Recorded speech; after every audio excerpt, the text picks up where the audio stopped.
नमस्कार, पेश हैं हरियाणा की टॉप 10 खबरें।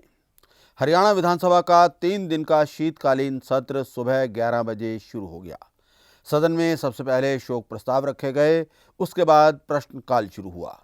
प्रश्नकाल के दौरान मुख्यमंत्री मनोहर लाल ने सदन को जानकारी दी कि पिछली सरकार के वक्त 11,665 अवैध कॉलोनियां थी। मौजूदा सरकार में 5,353 कॉलोनियां अवैध। उन्होंने बताया कि इन सभी कॉलोनियों की लिस्ट जारी की जाएगी। उन्होंने कहा कि पिछली सरकार के वक्त किस किस ने कॉलोनी काटी और उसमें क्या क्या गड़बड़ हुई, ये सब जानकारी दी जाएगी।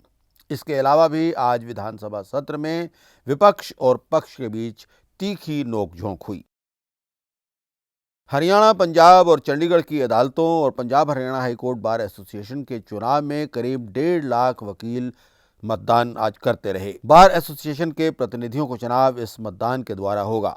हाईकोर्ट सहित अधिकतर स्थानों पर चुनाव के लिए इस बार ईवीएम का इस्तेमाल किया गया है। हालांकि एग्जीक्यूटिव मेंबरों का चुनाव पुरानी प्रक्रिया की तरह ही होगा।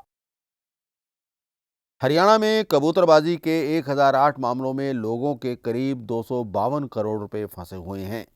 एसआईटी ने दलालों पर शिकंजा कसते हुए 662 आरोपियों को गिरफ्तार किया है। इनमें 65 ट्रैवल एजेंसियों के सदस्य भी शामिल हैं।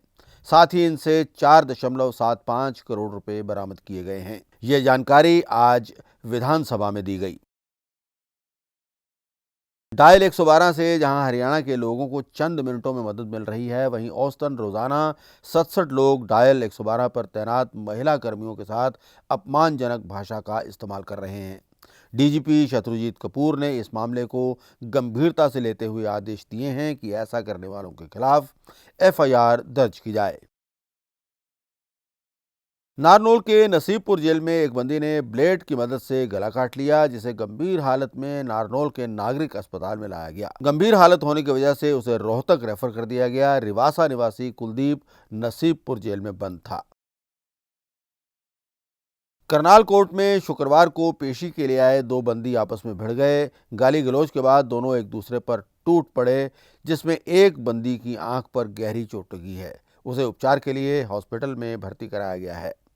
एस्कॉर्ट गार्ड में तैनात एएसआई रामकुमार के अनुसार विकासनगर निवासी पंकज और नगला फार्म निवासी नरेश के बीच ये झगड़ा हुआ। गीतिका जाखड़, पूजा ढांडा के बाद अब हिसार की बेटी अंतिम पंघाल को अर्जुन अवार्ड के लिए चुना गया है। इस साल वर्ल्ड कुश्ती चैंपियनशिप और एशियन चैंपियनशिप में अंतिम पंघाल ने शानदार प्रदर्शन करते हुए देश का नाम चमकाया है। सोनीपत के कुंडली औद्योगिक क्षेत्र स्थित शराब की दुकान पर नकदी लेने आए शराब कंपनी कर्मी के गले से युवक सोने की चेन छीनकर भाग गया। युवक का साथी पहले से ही बाइक लेकर सड़क के दूसरी तरफ खड़ा हुआ था। इस कर्मी के बयान पर कुंडली थाना पुलिस ने झपटमारी का मुकदमा दर्ज कर लिया है। नगर पालिका कर्मचारी संघ की टोल डाउन पेन डाउन हड़ताल दूसरे दिन जारी रही। हालांकि क्लरिकल स्टाफ ने सुबह 9 बजे निगम कार्यालय में पहुंचकर अपनी हाजिरी लगाई, लेकिन यूनियन के कर्मचारियों ने उन्हें भी काम नहीं करने दिया। हिसार में शुक्रवार को न्यूनतम तापमान 4.2 डिग्री सेल्सियस रिकॉर्ड किया गया, जो प्रदेश में इस सीजन का सबसे कम तापमान था। न्यूनतम तापमान में शुक्रवार को वीरवार के मुकाबले 1.4 डिग्री की गिरावट आई और ये सामान्य से 3.9 डिग्री सेल्सियस कम था। वहीं जिले के बालसमंद में न्यूनतम तापमान 4.3 डिग्री रहा।